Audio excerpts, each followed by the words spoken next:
আসসালামু আলাইকুম রহমতুল্লাহ বারাকাতু। তো এখন কিন্তু রমজান মাস, বড়ই খাওয়া যায় না দিনের বেলা। তো গাছে অনেকগুলো বড়ই পাইকা রয়েছে, তাই পায়রা আর ওইটা দিয়ে রাখছিলাম। এখন এই বড়ই দিয়ে আজকে বানাই টক জাল মিষ্টি বড়ইয়ের আচার। এদিকে কিন্তু একবারে পাকা পাকা বড়ই নিয়ে নিছি, একটা রোদ দেওয়াতে কিন্তু অনেকটাই পাইকে গেছে। তো রোদে দিয়ে রাখছিলাম অনেকক্ষণ, ধুলাবালি পড়ছে, এই জন্য বড়ইগুলো আমি এখন পরিষ্কার করে আবার ধুয়ে নিলাম।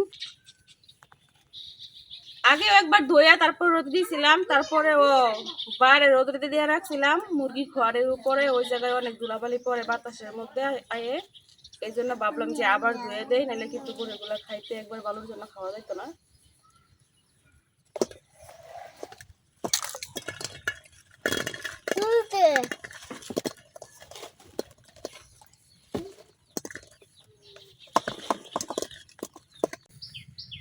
বড়িগুলো আমি একটা বাটির মধ্যে নিয়ে নিচ্ছি, এখন পানি দিয়ে পচে করে দিয়ে নিলাম।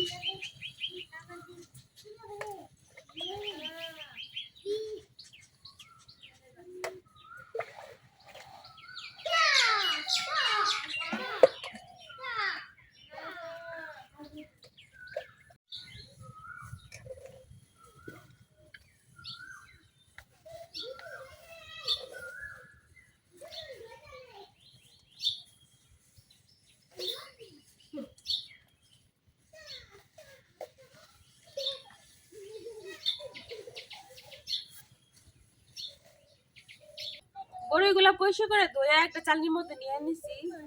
নতুন রান্না করে নতুন চুলায় কিন্তু আজকে প্রথম আগুন জ্বালাইতেছি। তো দেখা যাক, বড়ি আচার দিয়ে শুরু করলাম।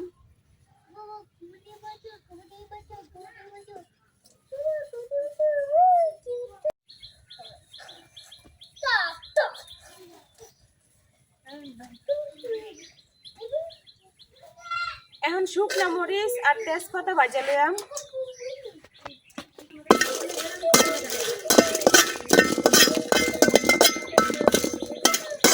তেজপাতা গুলা ভাজা হয়ে গেছে, কিন্তু মরিচ গুলো এখনো ভাজা হয় নাই।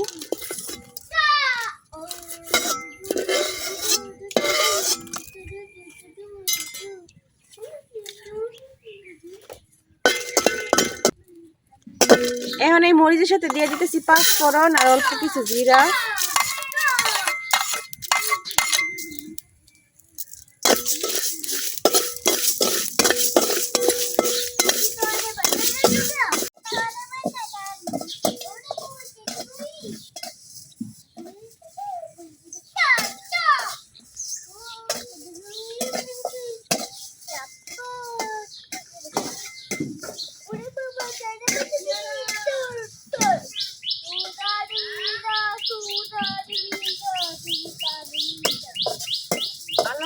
আব্দুল্লাহ গরুর একদমই ভয় পায় না, তো এই যে গরু একসাথে খাইতেছে আর একসাথে খেলা করতেছে।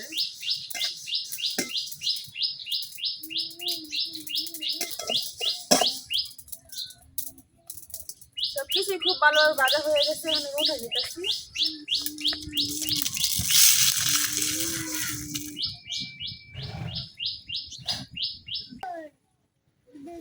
মশলাগুলো ঠান্ডা হইতে হইতে আমি এদিক দিয়ে কড়াইয়ের মধ্যে সরিষার তেল দিয়ে নিতেছি। তো আমি এই জায়গার মধ্যে 250 গ্রাম সরিষার তেল নিছি।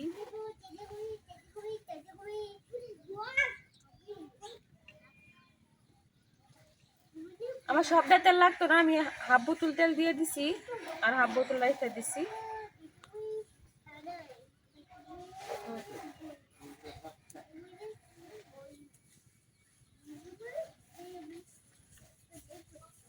এখন এই তেলের মধ্যে দিয়ে দিতেছি কুচানো রসুন,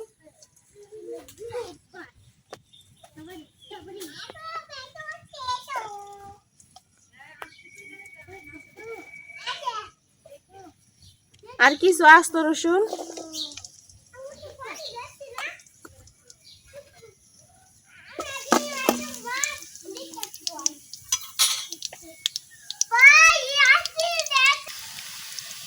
কিছু শুকনা মরিচ মাঝখান দিয়া চিরা দিয়ে দিতেছি।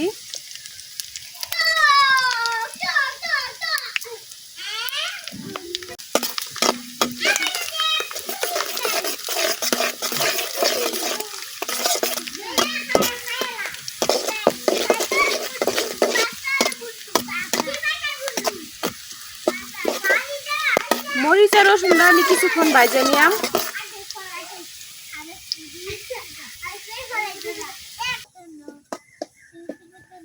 রসুনটা কিন্তু হালকা ভাজা হয়ে গেছে, এখন আমি দিয়া দেম পরিষ্কার করে রাখা বড়ই।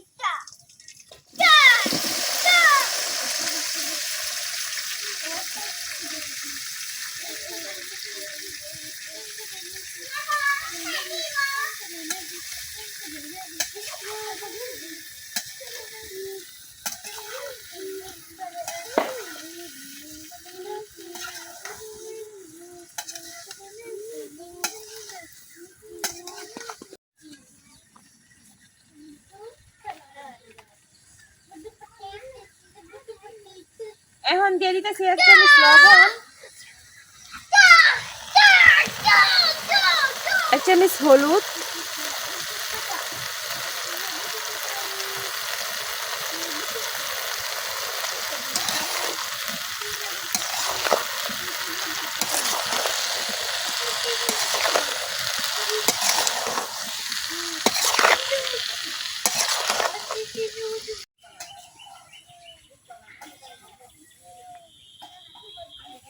এটাই আমাদের নতুন রান্নাঘর।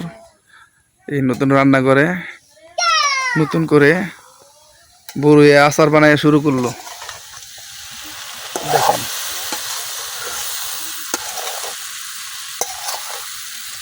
তেল আর হলুদের সাথে আমি খুব ভালোভাবে বড়ইটা কিছুক্ষণ ভাজা নিলাম।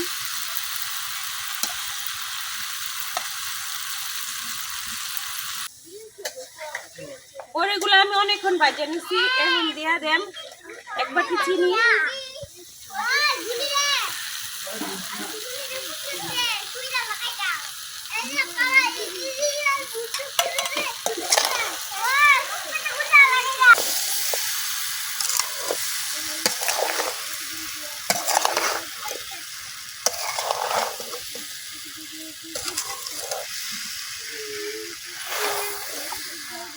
তোমার দাদা বলে, তোমার নানা বলে বড়ু দেওয়ার বাদ দেখা। বড়িটা ভাজা তো খাওয়াই যায়, অনেক মজা লাগে চিনি বিরিয়ানির সাথে।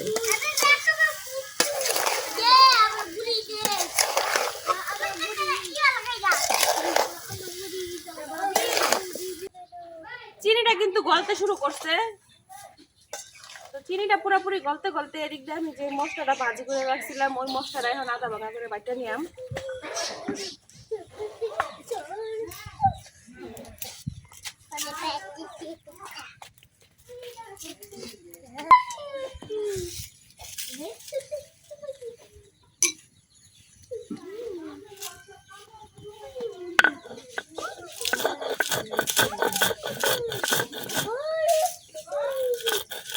মশলাটা কিন্তু পুরোপুরি একবারে গুঁড়া করা যাইতো না, আধা ভাঙা রাখা লাগবো।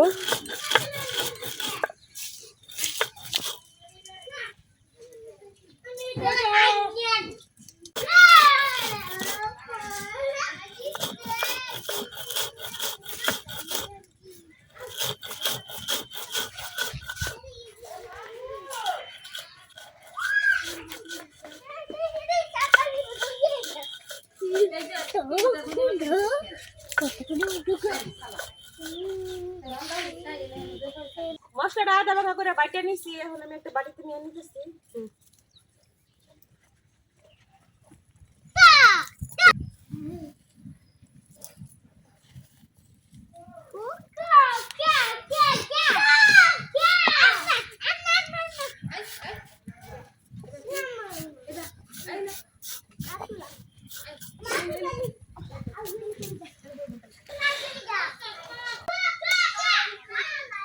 চিনিটা একেবারে পুরোপুরি ঘুরে গেছে, তো এই পর্যায়ে আমি কিছু বড়ই আধা ভাঙা করে দিলাম, এটা দিয়ে গুতায় গুতায়।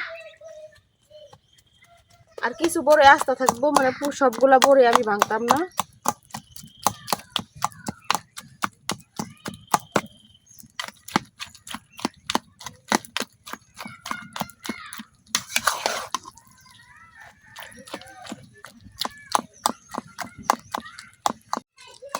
অর্ধেক বড়ই আমি খুব ভালোভাবে ভাঙে নিছি, এখন দিয়া দেন যে মশলাটা বানাই রাখছিলাম ওই মশলাটা।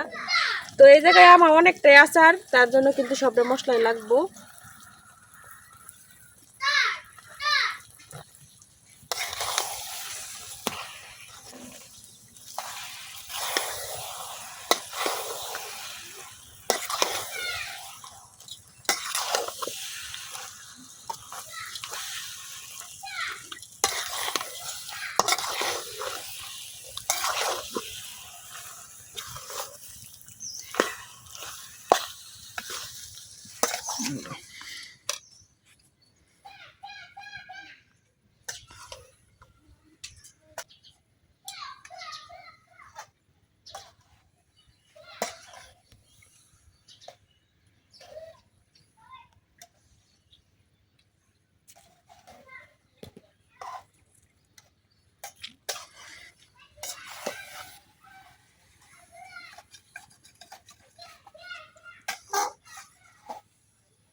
এই পর্যায়ে কিন্তু আচারটারে অনেকক্ষণ নাড়াচাড়া করা লাগবো, সবসময় নাড়াচাড়ার উপরে রাখা লাগবো, নইলে কিন্তু একদম নিচেতে লাগিয়ে যাইবো।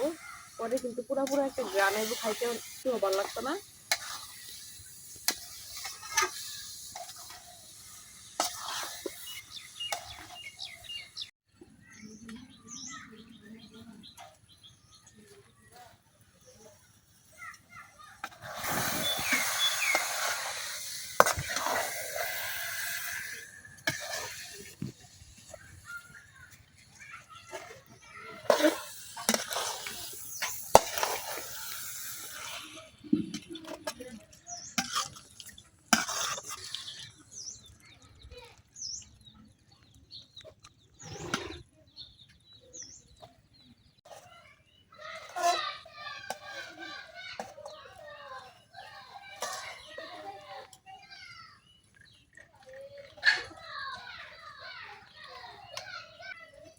আচারটা প্রায় হয়েই গেছে। এখন এই পর্যায়ে আমি দিয়ে দেম বোতলের যে মুটকা আছে, এই মুটকা দিয়ে 3 মুটকা ভিনেগার।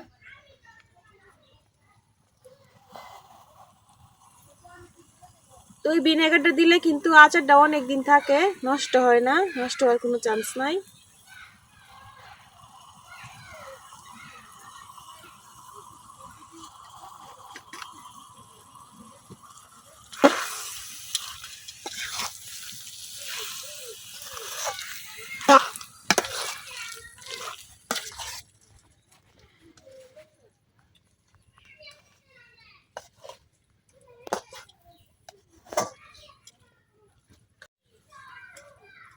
এই জায়গায় 3 কেজি বড়ই আচার কেউ বলবো, এই জায়গায় কিন্তু 3 কেজি বড়ই নিয়েছিলাম আমি।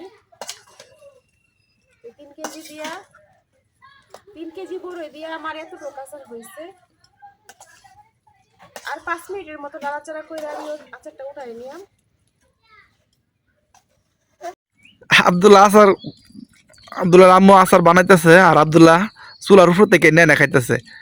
এর কাছে অতটাই মজা হয়েছে, দে মুখ টুক যা আছে সব বইরা ফেলাইছে। আব্দুল্লাহ কেমন হয়েছে আচারটা? মিষ্টি হয়েছে। ও এর লিগে তো তুমি খাইতেছ। আচারটা কিন্তু পুরোপুরি রেডি। এখন আমি আচারের কড়াইটা চুলা থেকে নামাই নিলাম।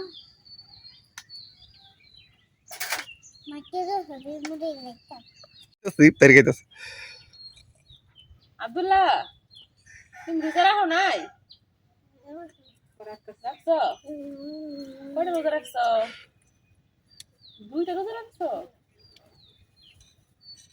এই যে তৈরি হয়ে গেছে আমার টক ঝাল মিষ্টি বড়ের আচার।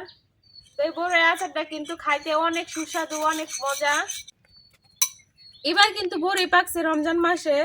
তো আপনারা যারা বড়ই নষ্ট করতে চান না, তারা কিন্তু অবশ্যই বড়ই আচারটা বানায় রাখবেন, তাহলে কিন্তু রমজান গেলেও খাইতে পারবেন, আবার যখন মন চাইবো তখনও খাইতে পারবেন। তো আমার নতুন রান্নাঘরে নতুন চুলায় আজকে তৈরি করে নিলাম টক ঝাল মিষ্টি বড়ইয়ের আচার। তো আচারটা কিন্তু অনেক সুন্দর হয়েছে। এই আচারটা কিন্তু খাইতে অনেক ভালো, আর অনেক সুন্দর একটা গ্রান বেরোইতেছে, কারণ মশলাটা দেওয়ার কারণে। তো আমার আচারটা কেমন হয়েছে অবশ্যই কমেন্টে জানাবেন। আর আমি আচার বানাইলে ঘরে আমার আব্দুল্লাহ খায়া নেই, কারণ আব্দুল্লাহ অনেক টক খাইতে পারে, আল্লাহর রহমতে অনেক টক খাইতে পারে। ওর দাঁতও টক হয় না, আর যেতে টক খায়। আজকে সকাল থেকে এখনো ভাত খায় নাই, আচার খাইতেছে, বুড়ি খাইতেছে, এটা খাইতেছে, ওইটা খাইতেছে। দেখেন না মুখের অবস্থা কি করছে।